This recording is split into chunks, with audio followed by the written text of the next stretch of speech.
안녕하세요. 재테크농부입니다.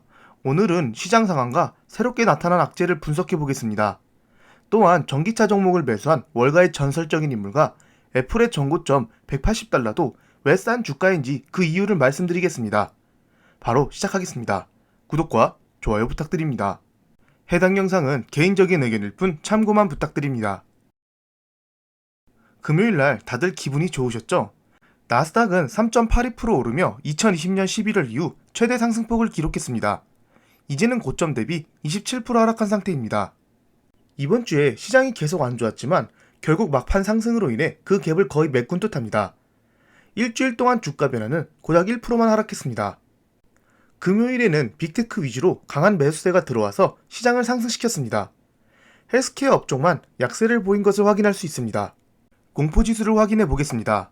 변동성 지수인 빅스가 최근 35까지 오르며 올해 3월 초 공포까지 올라갔습니다.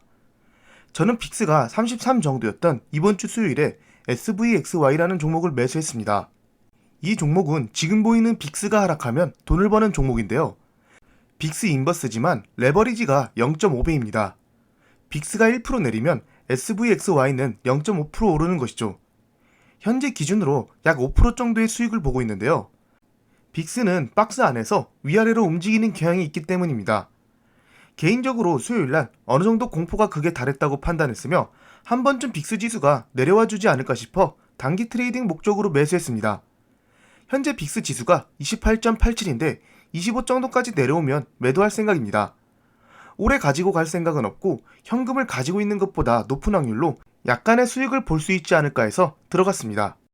이 빅스를 넓게 보면 주기적으로 상승했다가 하락하는 것을 알 수 있습니다. 코로나 때는 특이하게 80까지 오른 것을 볼 수 있는데요. 그만큼 그때 공포가 엄청났다는 뜻입니다. 하지만 현재 상황은 코로나같이 예상치 못한 악재들이 아니고 현재 상황만 봤을 때 더 하락하더라도 이 박스권 안에서 놀지 않을까 싶어 매수를 했습니다.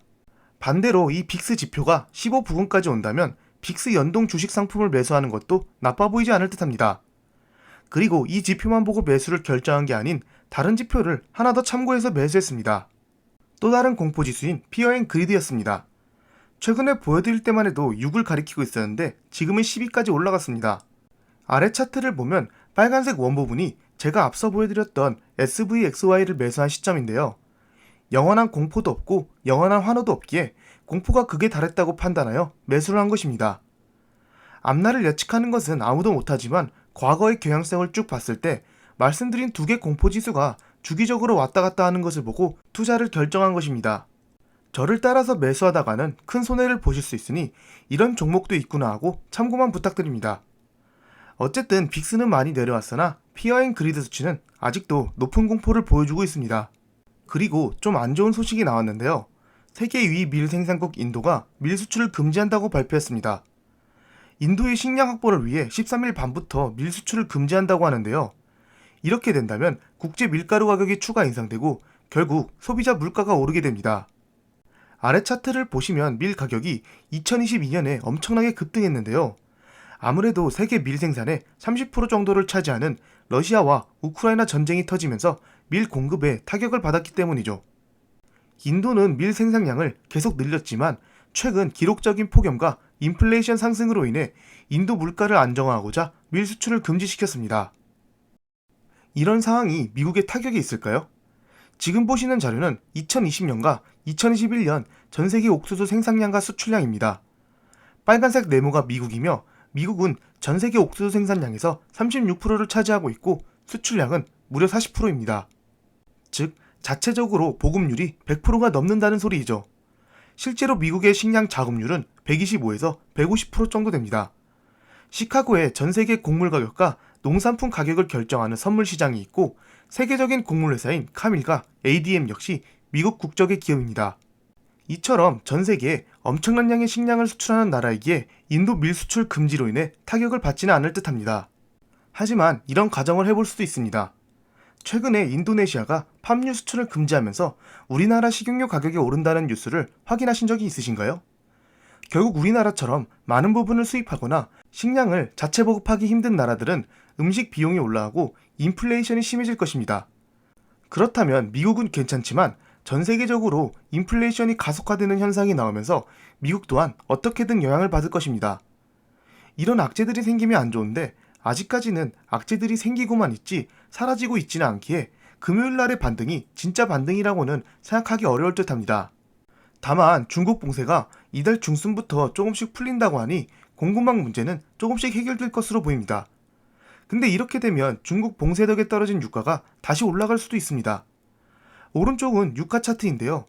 최근 떨어지나 했더니 다시 상승을 향해 가고 있습니다. 이 부분도 인플레이션에 큰 영향을 줄 수가 있습니다. 그리고 재미난 뉴스가 있어 한번 가져와 봤습니다. 일론 머스크가 트위터 인수를 잠정 중단한다고 밝히면서 트위터 주가가 금요일날 10% 가까이 떨어졌습니다. 현재 머스크가 제의한 인수 가격 54.2달러보다 한참 낮은 40달러인데요. 가짜 계정이 너무 많다고 인수를 잠정 중단했는데 인수 가격을 낮추려고 일부러 이러는 거다라는 의견도 있습니다. 만약 여기서 인수를 성공적으로 진행한다면 트위터 주식을 들고 계신 분들은 한 주당 54.2달러를 받으실 수 있는데요. 그러나 만약 여기 차트에서 보시다시피 인수를 발표했을 당시 조금이라도 돈을 벌려고 50달러 이상에 들어가신 분들은 지금 많이 힘드실 거라 생각합니다. 인수가 실패하면 지금 가격보다 더 크게 하락할 수 있기에 인수를 발표한다 해도 이러한 리스크를 감수하셔야 합니다. 또한 지금 인수되는 게 아니고 인수되기까지 시간이 오래 걸리며 인수가 완료돼서 주식을 거래할 수 없다 해도 바로 돈이 들어오는 게 아닌 조금 시간이 걸린 후에 들어오기 때문에 돈이 묶인다는 리스크가 있습니다. 과거 사례를 확인해 봅시다. 21년 4월 마이크로소프트가 인공지능 음성기술 회사 니앙스를 주당 56달러에 산다고 발표했는데요. 보시면 빨간 원 부분의 이 뉴스를 발표했고 발표하자마자 56달러로 상승했습니다.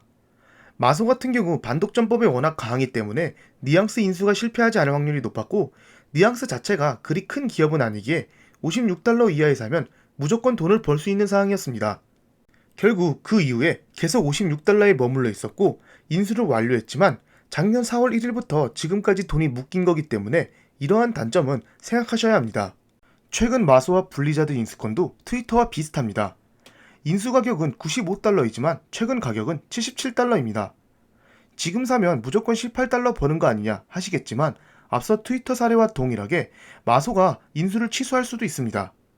앞서 보여드린 뉘앙스와 다르게 블리자드는 엄청나게 큰 기업이기 때문이죠.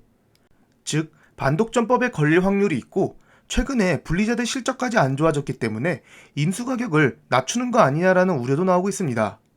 그렇기 때문에 인수 가격만 보고 투자하시는 것보다 그 기업의 가치를 보고 투자하시는 게 조금 더 안정적인 투자가 될 수 있습니다. 이 뉴스를 올해 초에 보신 분이 있으신가요? 저도 한번 영상에서 다뤄드렸는데 올해 2월에 나온 뉴스로 전설적인 투자자 조지 소로스가 리비안을 매수했다는 뉴스입니다. 아마 빨간 네모 부분에서 매수했으며 낮게 잡아서 100달러에 매수했다 쳐도 현재 70% 이상 손해를 보고 있는데요. 그래서 1분기 때 답하나 했더니 오히려 추가 매수를 했다고 합니다. 이번 1분기에 600만 주를 추가 매수했다고 합니다. 거기다 루시드 주식까지 첫 매수를 시작했다고 하는데요. 반면에 기존에 보유하고 있던 피스커와 리프트 주식은 전부 손절했다고 합니다.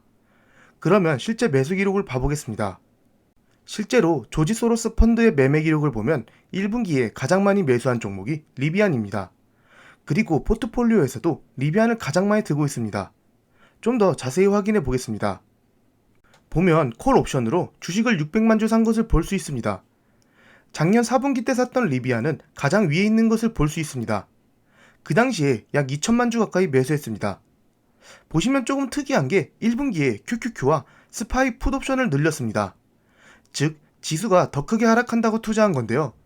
반대로 리비안을 추미한 것을 보면 지수와 상관없이 앞으로 크게 성장할 기업이라 판단한 듯합니다. 또한 해지 용도로 풋옵션을 샀다고 생각합니다.